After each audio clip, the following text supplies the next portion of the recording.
You're listening to the Monday Night Community Show with Daniel on BRFM. This is the Daniel Monday Night Community Show on demand through YouTube. Thank you very much for choosing to listen to us through this method.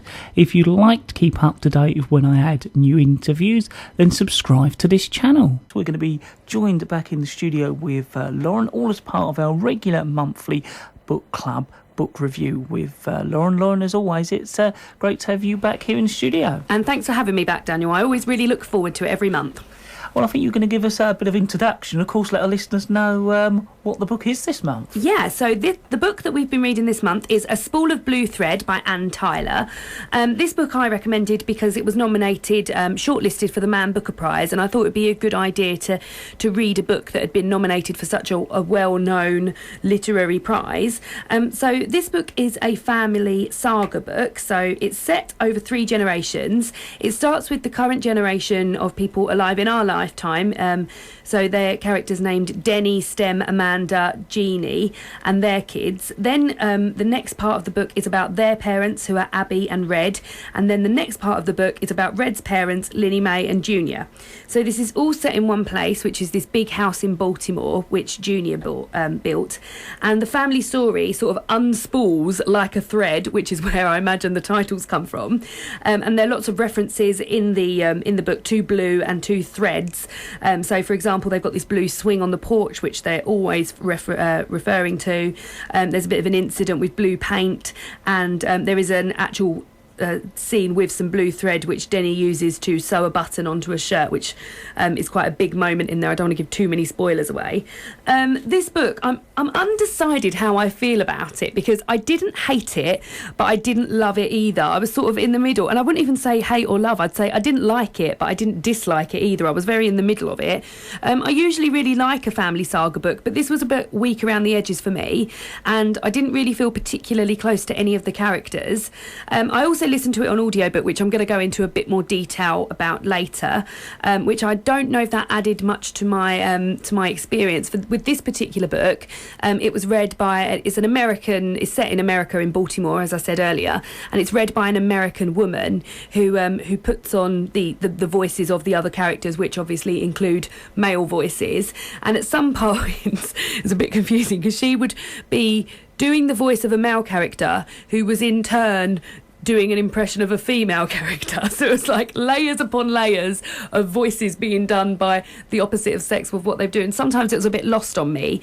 As I said, I'm going to get a bit more into audiobook later. But yeah, I found this a bit weak, and I was shocked that it had been nominated for the Man Booker Prize. But I've got a lot more to go on about the Man Booker shortlist a bit later. I think we're next going to talk a little bit about you listening to it as an audiobook. Yeah, so as I said, I read this book, I didn't read it, I listened to the audiobook of this book this month. That's something that I've been doing for about 3 to 4 months now. Now, they're long, so the particular book that I'm listening to at the moment is 17 hours long, which sounds really, really daunting, but I tend to listen to them in sort of hour bursts of driving home from work. It works really well for me because it's just an added way for me to take in books, and I do enjoy it. But having said that, I've had some sort of like hits and misses with listening to audiobooks. So my audiobooks, there's plenty of ways to get them, but I get them through an app called Audible, which is $6.99 per month to subscribe to, and you get one free audiobook a month, which I keep on my phone and then listen to via the Bluetooth on my car. That works very well for me, because these audiobooks are sometimes like up to 40, onwards of like up to £60 for one book, which is incredible. So this app works well for me. As I said, there's some that I've loved and some that I haven't loved. The first one I listened to was The Martian by Andy Weir. It's recently been made into a film with Matt Damon, and I really loved that. The guy that read it was really enthusiastic. It was really enjoyable. And I'm also listening to Robert Galbraith's latest one, which is Career of Evil, and the same with the narrator of that. I think the narrator really makes or breaks it, because I've been listening to a Stephen King one and I did not get onto with the narrator of that at all, so I left that behind. And I also listened to I listened to one by Giovanna Fletcher, which is a bit of a chick lit one, and the narrator of that just had the most annoying voice ever. So it really does matter, and I wish you could get a clip of a sample clip before you downloaded them, so that you could actually hear what it was like, because I think your experience with these books is very dependent on the narrator. I think it's a great way. It's very accessible, it's very easy to use, and I think it's a great way for people who wouldn't necessarily read lots to be able to take in books, especially recent releases and things like that. But it is never, I would never ever replace reading with these audiobooks, because to me it's just a completely different experience, and I quite often feel like I'm cheating a bit when I'm listening to an audiobook. It's our book club book review with Lauren for this month. A Spool of Blue Thread is the book we're covering, and I think it was part of the Man Booker shortlist. So I think you're going to cover a bit about that. Yeah, it was. So the Man Booker Prize is a literary prize that's been given every year since 1969, and it awards the best original novel written in English and published in the UK. So past winners include really famous books like The Life of Pi by Jan Martel, Bring Up the Bodies by Hilary Mantel, who also won. She's won twice, which is amazing, and The Narrow Road to the Deep North. So this year's shortlist. So they long list a list of books, and quite often I look at them and think, oh God, I'd love to read lots and lots of those. And then before I know it, the shortlist has come out, and all the books that I wanted to read on the long list aren't on there. But the shortlist this year included A Spool of Blue Thread by Anne Tyler, which is the book that we were reading this month for book club. The Fisherman by Chigozie Obiama, which is a book that I have read actually. It is centres around four brothers who live in Nigeria, and they decide that they want to become fishermen in this very dangerous river, and their father finds out about it, and he's absolutely furious and tells them that he wants them to become fishermen of knowledge and sends them to school. And one day one of the brothers has a chance encounter with the madman of the village who predicts his death, and then from then on things just aren't the same. And I really love that book. I love that much more than A Spool of Blue Thread, so it was a shame that I picked this one really. Another on the shortlist is A Little Life by Hanya Yanagihara. I've heard wonderful things. It's absolutely massive though. It's about 900 pages long. The Runaways by Sanjeev Sahota, and Satin Island by Tom McCarthy, and the winner was A Brief History of Seven Killings by Marlon James, which is a book I believe that focuses around the murder of the killings of Bob Marley, or it's got something to do with Bob Marley. So these are the books that were shortlisted, and I don't often look into it, but because I've been on BookTube and I'd been following things that happened on BookTube, they had a couple of the BookTubers that I watched become Man Booker vloggers. So I really got into it this year, and I think next year I'm going to really make an effort to read all the books that are shortlisted and as many on the long list as I possibly can, because these books are on this list for a reason. It's because they're amazingly written. I'm not so sure about A Spool of Blue Thread, but The Fisherman was very, very good. And there's also a book that I've got out from the library at the moment called The Chimes by Laura Smale, which was on the long list, which I'm really looking forward to reading as well. I think you're going to go over some of the other books that are similar to that. Yes, so in terms of family sagas, I do enjoy reading a family saga. They're very nice, non-offensive, no murder, nothing awfully dramatic is going to happen, and they're quite pleasant reads. One particular author that I think writes incredible family sagas is Maeve Binchy. She's a very famous Irish author who's written hundreds of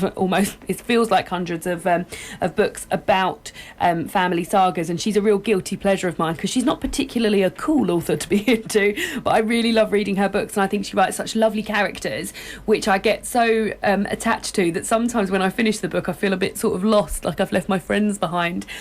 Two particular Maeve Binchy books that I wanted to mention are Tara Road, which is they're all set in Dublin or somewhere rural in Ireland, and the one that I've enjoyed is Tara Road and A Week in Winter, which is quite good for reading in winter. It's about a lady who sets up a hotel on the west coast of Ireland in winter, and it always follows like individual characters and their backstory backstories, and then you find other characters who link into their backstories, and they're just really pleasant reads and just definitely worth a go to snuggle down with and get into. Another book that is great for a family saga is also by an Irish author, by Colm Toibin, and that's Brooklyn, which has recently been made into a film.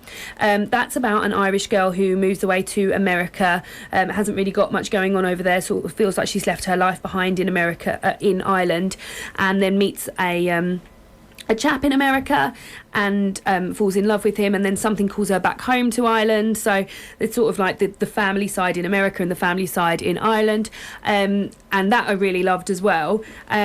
If you enjoyed the Spool of Blue Thread, I know that she's written hundreds of books, Anne Tyler, and I'm also told that A Spool of Blue Thread isn't particularly her best book, so I would be interested in trying some of her other books. I've got some titles here now. I haven't read any of these, so I can't tell you what they're about, but I've got The Amateur Marriage, Ladder of Years, and Back When We Were Grown-Ups, and they're all by Anne Tyler, which is the same author that wrote A Spool of Blue Thread. And I was hoping you could let our listeners know, especially if they're reading along with us on the book club, what next month's book's going to be. Yeah, so obviously it being December next month, there's a little something that goes on called Christmas, and I thought this would be the perfect opportunity to read a Christmas book. Now, I love reading Christmas books, and I try to read Christmas books throughout December. The book that I've picked is Skipping Christmas by John Grisham. You might recognise the author's name. John Grisham is an extremely famous author. He's written some amazing books, A Time to Kill, The Runaway Jury. I believe he wrote, oh my goodness me, what's that really famous film? Some good ones, basically, but I will read you the bump on the back of this. It says, imagine a year without Christmas. No crowded shops, no corny office parties, no fruitcakes, no unwanted presents. That's just what Luther and Nora Crank have in mind when they decide that, just this once, they'll skip the holiday altogether. Theirs will be the only house on the street without a rooftop Frosty the Snowman. They won't be hosting their annual Christmas Eve bash. They aren't even going to have a tree. They won't need one, because come December the 25th, they're setting sail on a Caribbean cruise. But, as this weary couple are about to discover, skipping Christmas brings enormous consequences, and it isn't half as easy as they'd imagined. A classic tale for modern times, Skipping Christmas offers a hilarious look at the chaos and frenzy that have become part of our holiday tradition. So this is a very nice, short little book. I think it is only a mere 198 pages. It's quite big font as well. I just thought this would be a really cute little book to read at Christmas, and we can all have a chat about it. I'm going to be back on Monday the 14th of December at 8 p.m, and I'd love for as many of you as possible to read along with this, because I really think it's going to be fun, and I'd love to hear what you all think about it. Lauren, before you go, I think there was some useful contact details. Hopefully you'll tell us and update us on your BookTube channel, and of course review us on next month's book as well. Yeah, so you can contact me throughout the month if you want to speak to me about the Skipping Christmas by John Grisham, which is our book that we'll be reviewing in December, or anything to do with books. I'd be happy to hear from you. You can contact me on Twitter, and it's at Lauren the Books. I'm also contactable via email at laurenandthebooks@gmail.com. And I have a BookTube channel, as Daniel said, at www.youtube.com/Lauren and the Books. There's all number of bookish videos on there. I've been going since about May, so I'm getting quite a few videos, and I'm due to do a few videos that are related to Christmas. So I've got a plan to do Christmas books for children, and another video on Christmas books for adults, and I'm also going to be talking about some really pretty, lovely books that you could buy for gifts if you know somebody that loves books. So yeah, I will be back on Monday the 14th of December at 8 p.m. to talk about Skipping Christmas by John Grisham. Lauren, as always, it's been great to have you back, and I look forward to our Christmas visit. I'm looking forward to it. Very Christmassy. That is Lauren and the Books with our regular book club book review.